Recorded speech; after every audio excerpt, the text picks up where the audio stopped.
ବନ୍ଧୁଗଣ, ଆଜିର ଏ କାହାଣୀ କେଉଁ କାଳ୍ପନିକ କାହାଣୀ ନୁହେଁ। ଏହା ବାସ୍ତବରେ ପ୍ରଭୁ ଜଗନ୍ନାଥଙ୍କର ଗୋଟିଏ ଚମତ୍କାର କାହାଣୀ। ପୁରୁଣା କଥାଟିଏ। ଗୋଟିଏ ସେଠଜୀ ପାଖରେ ଜଣେ ବ୍ୟକ୍ତି କାମ କରୁଥିଲା। ସେଠ ସେହି ବ୍ୟକ୍ତି ଉପରେ ବହୁତ ବିଶ୍ୱାସ କରୁଥିଲା। ସେଠର ଯାହା ବି କାମ ଆସେ ସେ ସବୁ ସେହି ବ୍ୟକ୍ତିକୁ କରିବା ପାଇଁ କୁହେ। ସେ ବ୍ୟକ୍ତି ଭଗବାନଙ୍କର ବହୁତ ବଡ଼ ଭକ୍ତ ଥିଲା। ସେ ସଦା ଭଗବାନଙ୍କ ଚିନ୍ତାରେ ଭଜନ, କୀର୍ତ୍ତନ, ସତସଙ୍ଗ ଆଦିର ଲାଭ ନେଉଥିଲା। ଗୋଟିଏ ଦିନ ସେ ସେଠକୁ ଶ୍ରୀ ଜଗନ୍ନାଥ ଧାମ ଯିବା ଲାଗି କିଛି ଦିନର ଛୁଟି ମାଗିଲା। ସେଠ ତାକୁ ଛୁଟି ଦେଇ କହିଲା, ଭାଇ, ମୁଁ ତ ହେଉଛି ସାଂସାରିକ ଲୋକ, ସବୁବେଳେ ବେପାରରେ ବ୍ୟସ୍ତ ରହୁଛି, ଯାହା ଫଳରେ କେବେ ତୀର୍ଥ ଗମନ କରିବାର ଲାଭ ନେଇପାରୁନାହିଁ।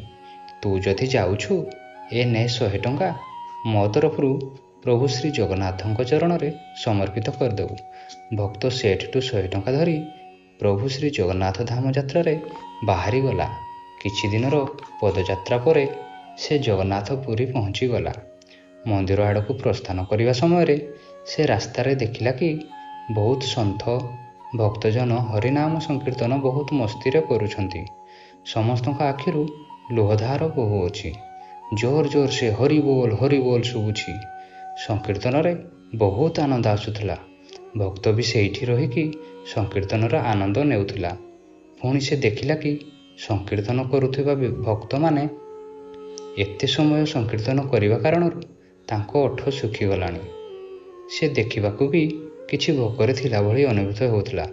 ସେ ଭାବିଲା କି କାହିଁକି ନା ସେଠର ସେହି 100 ଟଙ୍କାରେ ଭକ୍ତମାନଙ୍କୁ ଭଜନ କରାଇଦେବି। ସେ ସବୁକୁ ସେହି 100 ଟଙ୍କାରେ ଭଜନର ବ୍ୟବସ୍ଥା କରିଦେଲା।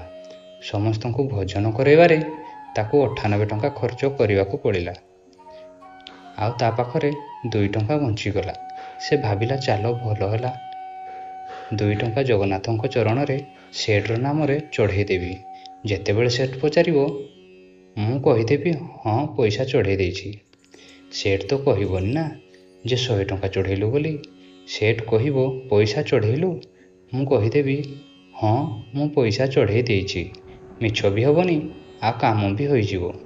ତାପରେ ଭକ୍ତ ଜଗନ୍ନାଥ ଦର୍ଶନ ପାଇଁ ଭିତରେ ପ୍ରବେଶ କଲା। ପ୍ରଭୁ ଜଗନ୍ନାଥଙ୍କ ଛବିକୁ ଦେଖି ନିଜ ହୃଦୟରେ ତାଙ୍କୁ ବିରାଜମାନ କଲା। ତାପରେ ସେଠର ସେହି 2 ଟଙ୍କା ଜଗନ୍ନାଥଙ୍କ ଚରଣରେ ଚଢ଼େଇ ଦେଲା ଆଉ କହିଲା, ପ୍ରଭୁ, ଏହି 2 ଟଙ୍କା ସେଠ ପଠେଇଛନ୍ତି। ସେହି ରାତିରେ ସେଠ ପାଖକୁ ପ୍ରଭୁ ଜଗନ୍ନାଥ ସ୍ୱପ୍ନାଦେଶ ହେଲା ଆଉ ଆଶୀର୍ବାଦ ଦେଇକି କହିଲେ, ସେଠ, ତମେ ପଠେଇଥିବା 98 ଟଙ୍କା ମୋତେ ମିଳିସାରିଛି।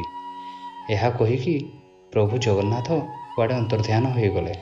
ତାପରେ ସେଠର ନିଦ ଭାଙ୍ଗିଗଲା ଆଉ ଭାବିବାକୁ ଲାଗିଲା, ଆରେ, ମୋ ଚାକର ତ ପୁରା ସଚୋଟ, କିନ୍ତୁ ଏମିତି କ'ଣ ଦରକାର ହେଲା ଯେ ସେ ଭଗବାନଙ୍କୁ 2 ଟଙ୍କା କମ୍ ଚଢ଼େଇ ଦେଲା? ସେ 2 ଟଙ୍କାରେ ଏମିତି କ'ଣ ଖାଇଦେଲା?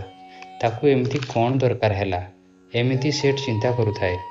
କିନ୍ତୁ କିଛି ଦିନ ବିତିଗଲା ପରେ ଭକ୍ତ ଫେରିଆସିଲା ଆଉ ସେଠ ପାଖରେ ପହଞ୍ଚିଲା। ସେଠ କହିଲା, ମୋ ପଇସା ପ୍ରଭୁ ଜଗନ୍ନାଥଙ୍କ ପାଖରେ ଚଢ଼େଇ ଦେଲୁ? ଭକ୍ତ କହିଲା, ହଁ, ମୁଁ ଚଢ଼େଇ ଦେଇଛି। ତ ସେଠ କହିଲା, କିନ୍ତୁ ତୁ 98 ଟଙ୍କା କ'ଣ ପାଇଁ ଚଢ଼େଇଲୁ? 2 ଟଙ୍କା କେଉଁ କାମରେ ପ୍ରୟୋଗ କଲୁ? ତାପରେ ଭକ୍ତ ସେଠକୁ ସବୁ କଥା କହିଦେଲା ଯେ 98 ଟଙ୍କାରେ ସେ ସନ୍ଥମାନଙ୍କୁ ଭଜନ କରାଇ ଦେଇଥିଲା ଆଉ ଠାକୁରଙ୍କୁ ଖାଲି 2 ଟଙ୍କା ଚଢ଼େଇଥିଲା। ସେଠ ସବୁ କଥା ବୁଝିଗଲା ଆଉ ବହୁତ ଖୁସି ହେଲା ଆଉ ଭକ୍ତର ଚରଣରେ ପଡ଼ିଗଲା ଆଉ କହିଲା, ଆପଣ ଧନ୍ୟ। ଆଜି ଆପଣଙ୍କ ପାଇଁ ମୋତେ ପ୍ରଭୁ ଜଗନ୍ନାଥଙ୍କର ଦର୍ଶନ ବସି ହିଁ ହୋଇଗଲା। ସାଙ୍ଗମାନେ, ଭଗବାନଙ୍କୁ ଆପଣଙ୍କର ଧନର କିଛି ଆବଶ୍ୟକ ନାହିଁ। ଭଗବାନଙ୍କୁ ସେହି 98 ଟଙ୍କା ସ୍ୱୀକାର ହେଲା ଯେଉଁଟା ଜୀବ ସେବାରେ ଖର୍ଚ୍ଚ ହେଲା। ଆଉ ସେହି 2 ଟଙ୍କାର କିଛି ମହତ୍ତ୍ୱ ନାହିଁ ଯେଉଁଟା ତାଙ୍କ ଚରଣରେ ଚଢ଼ା ହେଇଥିଲା। ତେଣୁ ସତ ସେବା ହିଁ ଜୀବ ଦୟା, ସତ ସେବା ହିଁ ହେଉଛି ଜୀବ ସେବା। ଯଦି ସହମତ ଅଛନ୍ତି ତ ଏହି ଭିଡ଼ିଓକୁ ବହୁତ ସେୟାର କରନ୍ତୁ ଆଉ କମେଣ୍ଟରେ ଜୟ ଜଗନ୍ନାଥ ଅବଶ୍ୟ ଲେଖନ୍ତୁ। ଜୟ ଜଗନ୍ନାଥ।